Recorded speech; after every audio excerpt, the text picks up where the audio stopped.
শুভকামনা যাচিছোঁ।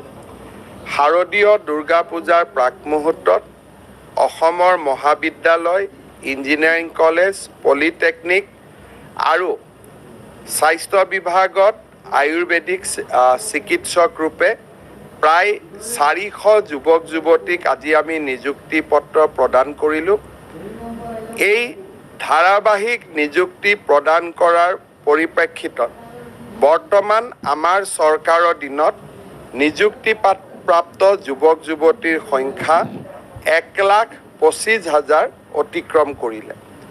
ৰাজ্যত প্ৰায় 40,000 নিযুক্তিৰ প্ৰক্ৰিয়া বৰ্তমান পৰিচালনা হৈ আছে।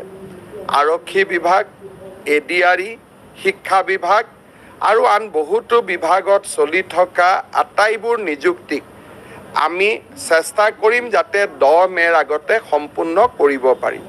ইয়াৰ ফলত নিযুক্তিপ্ৰাপ্ত যুৱক যুৱতীৰ সংখ্যা 1.5 লাখ সংখ্যা ক্ৰছ কৰি প্ৰায় 1,60,000 হ'বগৈ। তাৰ পিছতো আমি চেষ্টা কৰিম যাতে আমাৰ কাৰ্যকালৰ পঞ্চমটো বৰ্ষত আৰু 10-15,000 নিযুক্তি আমি দিব পাৰোঁ। অৰ্থাৎ 1 লাখৰ প্ৰতিশ্ৰুতিৰ পৰিৱৰ্তে প্ৰায় 1,60,000-1,70,000 যুৱক যুৱতীয়ে চৰকাৰী নিযুক্তি লাভ কৰিব। স্বাধীনতাৰ পিছত কোনো চৰকাৰে কেতিয়াও ইমান যুৱক যুৱতীক নিযুক্তি পত্ৰ দিব পৰা নাছিল।